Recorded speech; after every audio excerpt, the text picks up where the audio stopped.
आज मैं आपके साथ इंतहाई खस्ता क्रिस्पी मीठे वर्की पूड़ी चोंगे की रेसिपी शेयर करूंगी। बिस्मिल्लाहिर्रहमानिर्रहीम, अस्सलाम वालेकुम to my all foodies, welcome back to my YouTube channel.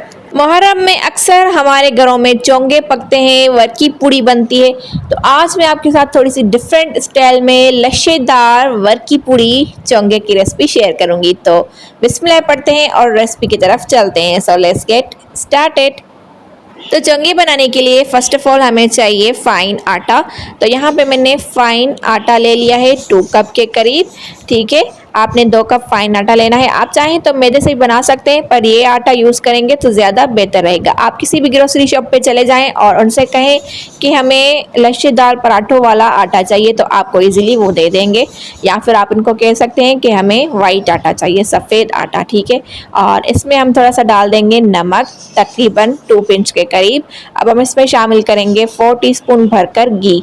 ठीक है, आप देसी घी भी डाल सकते हैं, डालडा घी भी डाल सकते हैं, जो भी आपके पास अवेलेबल हो वो आप यूज़ कर सकते हैं।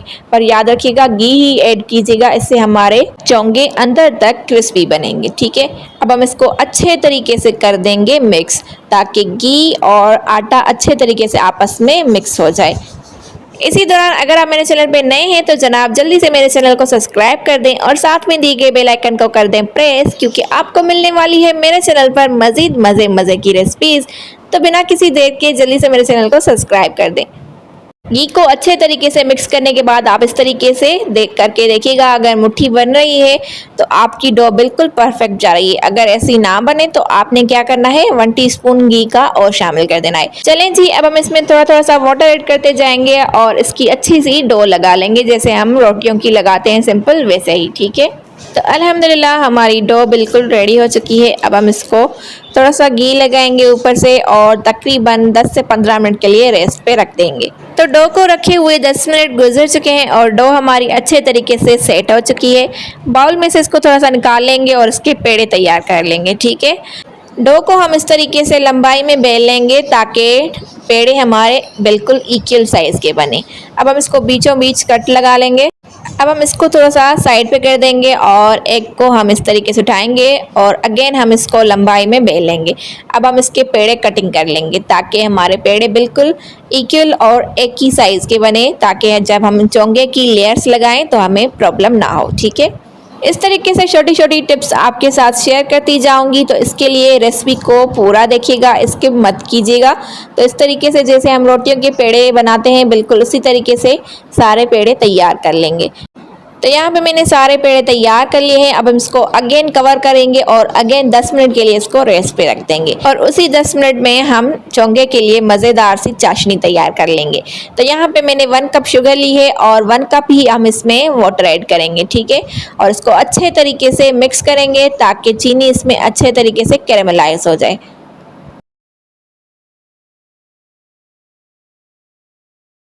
जब चीनी पानी में अच्छे तरीके से डिज़ोल्व हो जाए तो आपने इसमें हाफ़ टी स्पून इलायची पाउडर शामिल कर देना है फ्लेवर के लिए।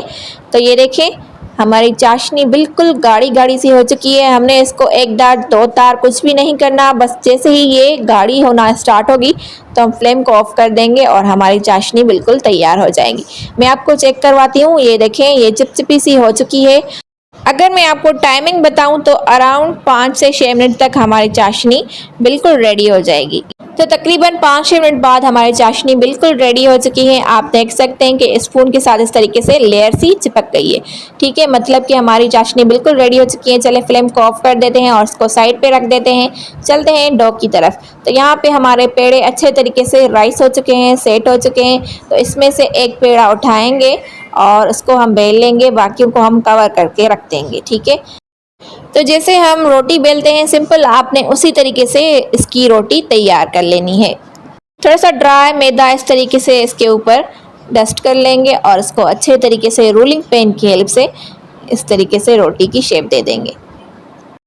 तो यहाँ पे हमने एक रोटी तैयार कर ली है। अब हम इसको उठाएंगे और एक प्लेट लेंगे और उसके ऊपर इस तरीके से हमने मैदा डस्ट कर लिया है। अब हम इसके ऊपर इस तरीके से रोटी को रखेंगे और इसको घी के साथ ग्रीस कर लेंगे। ठीक है, अच्छे तरीके से आपने इसको हर साइड से ग्रीस कर लेना है। और अब हम इसके ऊपर थोड़ा सा मैदा इस तरीके से डस्ट करेंगे। मैदा डस्ट करने के बाद हम इसको अगेन साइड पे कर देंगे और एक पेड़ा और उठाएंगे और उसकी भी इस तरीके से रोटी तैयार कर लेंगे और फिर हम इसको अगेन इसके ऊपर रखेंगे और अगेन वही प्रोसीजर हम करेंगे। ठीक है, इस तरीके से रोटी को हमने रख दिया और इसको घी के साथ हमने ऊपर से ग्रीस कर लेना है और अगेन हमने इसके ऊपर मैदा डस्ट कर लेना है। ठीक है, इसी तरीके से हम 5 रोटियां इसके ऊपर इस तरीके से रखते जाएंगे और इसकी लेयर सी तैयार कर लेंगे। तो यहाँ पे देखिए मैंने 5 रोटियों की लेयर इसके ऊपर लगा ली है। अब हम इसको इस तरीके से उठाएंगे प्लेट में से और प्लेट को साइड पे कर देंगे और इसको इस तरीके से रखेंगे।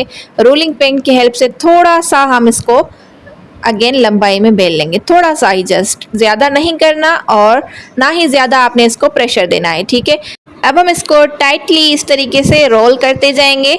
आप देख सकते हैं कि मैं इसको टाइटली रोल कर रही हूँ। ठीक है, आपने इसको टाइटली रोल कर लेना है और इस तरीके से आपने इसको प्रेस कर लेना है ताकि ये आपस में चिपक जाए। और अब हम इसके पेड़े कटिंग कर लेने हैं, यानी कि हमारे लच्छेदार चोंगे के लिए हमारे पेड़े बिल्कुल रेडी होने वाले हैं। तो इस तरीके से मैंने सारे पेड़ों की कटिंग कर ली है, इसी तरीके से बाकियों को भी कर लेंगे, फिर हम आपसे मिलेंगे। ठीक है, इस तरीके से ये देखें इसकी लेयर्स कितनी मज़े की लेयर्स बनी है।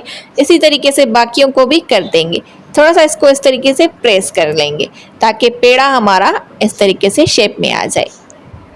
तो ये देखें चोंगे के लिए मैंने सभी लच्छेदार पेड़े तैयार कर लिए हैं। अब हम इसको इस तरीके से एक एक पेड़ा उठाएंगे, थोड़ा सा रोलिंग पेन की हेल्प से थोड़ा सा ही हम इसको इस तरीके से फैला लेंगे। आप चाहें तो हाथों की हेल्प से भी कर सकते हैं, पर मुझे रोलिंग पेन के साथ ज़्यादा इजी लग रहा है, इसलिए मैं इसको इस तरीके से ही करूँगी। ज़्यादा आपने इसको प्रेशर नहीं देना, हल्के हल्के हाथों से रोलिंग पेन के साथ इस तरीके से सारे चोंगे तैयार कर लेने। तो यहाँ पे देखें मैंने सारे चोंगे तैयार कर लिए हैं। चलें अब हम इनको फ्राई कर लेते हैं। तो यहाँ पे हमने फ्लेम को बिल्कुल मीडियम रखा है। ठीक है, अभी हमने फ्लेम को मीडियम रखा है और कुकिंग ऑयल भी हमारा मीडियम सा गर्म है। इसमें हम चोंगे डालते जाएंगे। आप देख सकते हैं कुकिंग ऑयल हमारा बिल्कुल भी गर्म नहीं है, बस मीडियम सा ही गर्म है। ठीक है, चोंगों को डालने के बाद हम इसके फ्लेम को अगेन मीडियम टू लो कर देंगे। ठीक है, मीडियम टू लो फ्लेम पे हमने इसको पकाना है, हाई फ्लेम नहीं करेंगे। अगर हाई फ्लेम करेंगे तो चोंगे हमारे खस्ता और क्रिस्पी नहीं बनेंगे, इसलिए आपने इसको मीडियम टू लो फ्लेम पर ही फ्राई करना है। आप देख सकते हैं कि इसकी लेयर्स अभी से ओपन होना स्टार्ट हो चुकी है। जैसे ही ये एक साइड से पक जाएंगे तो हम इसकी साइड को चेंज कर लेंगे। चलें जी, अब हम इसकी साइड को चेंज कर लेते हैं और इनको दूसरी साइड से भी अच्छे तरीके से पका लेते हैं। हमने इसको अच्छे तरीके से उलट पुलट कर पका लेना है जब तक कि इनका कलर लाइट गोल्डन सा ना आ जाए और बिल्कुल इक्वल सा कलर जब तक इनमें नहीं आता तब तक हमने इसको फ्राई करना है। तो आप देख सकते हैं कि इनमें इक्वल सा कलर बिल्कुल आ चुका है और हमने इसको फ्राई किया है बिल्कुल मीडियम टू लो फ्लेम पर। तो ये बिल्कुल रेडी हो चुके हैं। चलें अब हम इनको निकाल लेते हैं और इनको साइड पे रख देते हैं। बाकी सबको भी हम फ्राई कर देंगे, फिर हम इनको चाशनी में डिबो डिबो के खाएंगे। चलें जी, अब हम इनको साइड पे कर देते हैं। आप देख सकते हैं कि कितने मज़े के चोंगे हमारे रेडी हुए हैं। इतना क्रिस्पी और खस्ता चोंगा आपने आज से पहले कभी नहीं खाया होगा। तो सारे चोंगे हमने फ्राई कर लिए हैं और चाशनी को हमने अगेन थोड़ा सा गरम कर लिया है। ठीक है, जब आप चोंगे बना लेंगे तो चाशनी को अगेन थोड़ा सा गरम कर लीजिएगा और गर्मा गर्म चाशनी में हम इसको डिपोएंगे। इस तरीके से अच्छे तरीके से आपने इसमें डिप करना है। ठीक है, ताकि ये अच्छे तरीके से अंदर तक चाशनी में डिप हो जाए। अराउंड 30 to 40 सेकेंड्स तक आपने इसको इसमें रखना है, ज़्यादा देर नहीं रखना, 1 मिनट 2 मिनट नहीं, बिल्कुल भी, जस्ट 30 to 40 सेकेंड्स। ठीक है, तो चोंगे हमारे अच्छे तरीके से चाशनी में डिप हो चुके हैं। चलें अब हम इनको प्लेट में निकाल लेते हैं, यानी कि इनको सर्व कर लेते हैं। तो देखा हमने कितने मज़े के चोंगे तैयार कर लिए हैं। आप इनको एक दिन नहीं बल्कि एक हफ्ते तक आराम से खा सकते हैं।